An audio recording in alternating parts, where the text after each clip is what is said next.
की तुम्हाला गरज असते ती फक्त व्ह्यूजची. तर आता व्ह्यूज काही येणार, व्हिडिओ सोडला की 100, 50, 150, 200, जास्तीत जास्त 300, ह्याच्या पलीकडे तर व्ह्यूज नाहीत. त्याच्यामुळं फार कंटाळा आलाय आणि असं वाटायला लागले आता हे बंद करावं. 2024 मध्ये चॅनल क्रिएट केलंय, आता 2026 आहे. आतापर्यंत फक्त आपले 5000 सबस्क्रायबर्स. कारण आजच्या व्हिडिओमध्ये माझ्या मनामध्ये जे काही होतं ते मी पूर्ण स्पष्टपणे आज न घाबरता सगळं काही तुम्हाला या व्हिडिओमध्ये बोलून दाखवलेलं आहे. घाण सवय लागलेली आहे ती म्हणजे YT स्टुडिओ सारखं ओपन करून बघायची, चेक करायची किती व्ह्यूज आल्यात. तर नमस्कार मंडळी, स्वागत आहे तुमचं माझ्या छोट्याशा ब्लॉगमध्ये. ब्लॉग छोटाच आहे, लय मोठा नाही. तर त्याआधी तुम्हा सर्वांचे खूप सारे धन्यवाद. आपण जे नवीन फेसबुक पेज क्रिएट केलं होतं त्याच्यावर जवळपास आपण 80 ते 90 पोस्ट टाकल्यात आणि त्या पोस्टमध्ये आपले जवळपास 81 फॉलोअर झालेत. त्याबद्दल तुमचं सर्वांचं मनापासून धन्यवाद, आभार. आणि आता कुठंतरी मला वाटायला लागले की फेसबुक पेज हे बंद करावं, डिलीट मारावं आणि आपलं गप शांत बसावं. यूट्यूबचं पण तसंच चाललंय. 2024 मध्ये चॅनल क्रिएट केलंय, आता 2026 आहे. आतापर्यंत फक्त आपले 5000 सबस्क्रायबर झालेत आणि 250 ते 300 व्हिडिओ टाकलेत. त्याच्यामध्ये फक्त आपल्याला यूट्यूबचं एकच पेमेंट आलंय.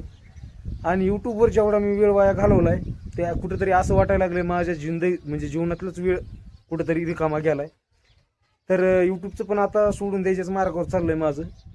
हे एवढं सगळं बघत असताना कुठेतरी मनामध्ये विचार येतोय की मोठमोठाले जे यूट्यूबर त्यांचे म्हणजे जवळपास 1 मिलियन 2 मिलियन 1 लाख 2 लाख जे काय सबस्क्रायबर्स फॉलोअर्स झालेत त्यांनी म्हणजे नेमका कसा काय एवढा दम धरून काम केलंय की काय नाही. की मी पण कधी कधी माझ्या मनामध्ये विचार येतोय की आपण पण आज कन्सिस्टन्सी वापरायची, रेग्युलर व्हिडिओ अपलोड करायचा.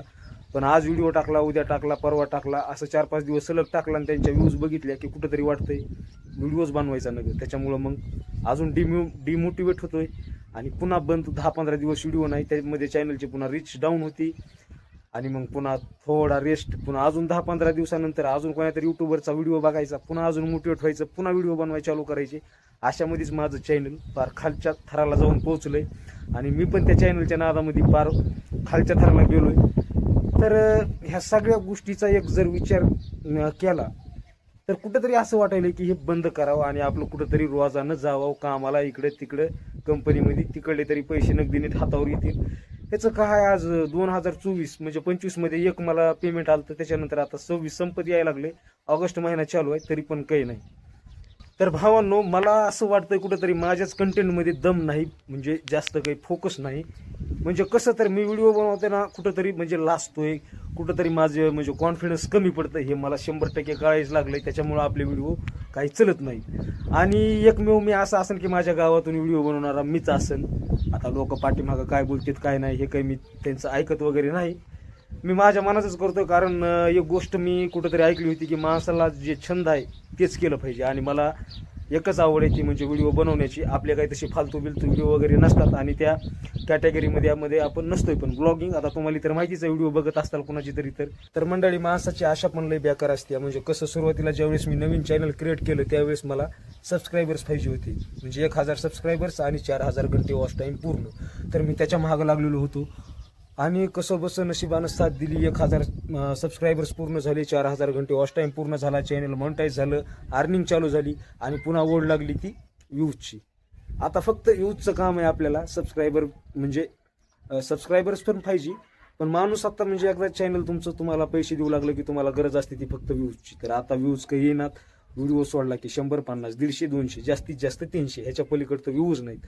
त्याच्यामुळं फार कंटाळा आलाय आणि असं वाटायला लागले आता हे बंद करावं. आणि परत कधी कधी मनामध्ये विचार यायला की बंद करून जमणार नाही, कारण आपल्या चॅनलवर जवळपास 5000 लोक जोडलेले आहेत आणि ते काही उगच म्हणजे जोडले गेले नाहीत. आपण त्यांना काहीतरी आपल्यातून म्हणजे चांगलं काम त्यांना आवडलेलं आहे म्हणून ते आपल्यासोबत जोडलेले आहेत, असा कुठंतरी मनामध्ये विचार येत आहे. आणि अजून पुन्हा मोटिवेट होऊन व्हिडिओ मी चालू करायचा प्रयत्न करत असतोय. तर फक्त तुम्हाला एवढं सांगायचं आहे, प्लीज मला सपोर्ट करा, व्हिडिओ माझे पूर्ण बघा आणि लाईक करा, तसंच सबस्क्राईब करा चॅनलला आणि हाईप सुद्धा मारा. व्हिडिओ आवडत असतील तर कमेंट सुद्धा करा, पण सपोर्ट करा. हे मी तुम्हाला इथून माझ्या मनातून सांगत आहे.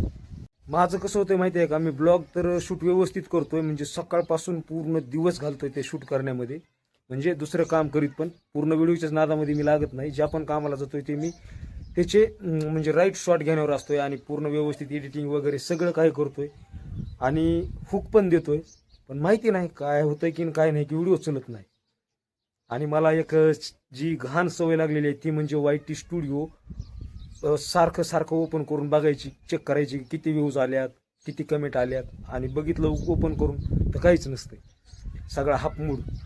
तर म्हणजे असं होतंय माझ्या बाबतीमध्ये. आणि आता कालपासून तर एक नवीन रूल आला यूट्यूबचा, जे की आता जे नवीन ज्यांचे चॅनल आहेत, नवीन क्रिएटर, त्यांच्यासाठी पहिलं कसं होतं 1000 सबस्क्रायबर्स तेवढेच राहणार, पण वॉच टाईम जे 4000 होता त्या जागी आता 8000 केलेला आहे, म्हणजे डबल.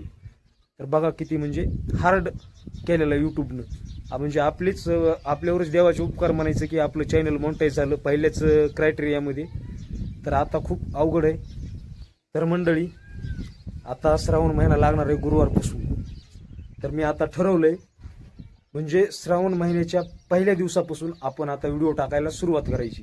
म्हणजे आपले इथून पुढे रेग्युलर कन्सिस्टन्सीमध्ये व्हिडिओ येणार आहे. तर रेग्युलर, मग बाकी तिकडे काही येऊ जा, दररोज एक व्हिडिओ आपला संध्याकाळी 6 वाजता येईल. तुम्ही नक्की पहा, शेवटपर्यंत नक्की बघा. आवडल्यास लाईक करा, कमेंट करा, तसंच चॅनलला सबस्क्राईब पण करा. तर एवढंच सांगणं आहे तळमळीनं. तर चालतंय, आजचा व्हिडिओ आपण इथंच, कारण आजच्या व्हिडिओमध्ये माझ्या मनामध्ये जे काही होतं ते मी पूर्ण स्पष्टपणे आज न घाबरता सगळं काही तुम्हाला या व्हिडिओमध्ये बोलून दाखवलेलं आहे. जर तुम्हाला म्हणजे वाटलं मनातून खरंच एक मराठी मुलगा म्हणजे पुढे जाण्यासाठी धडपड करतोय, तर सपोर्ट करा. बाकी इथंच थांबूया. धन्यवाद.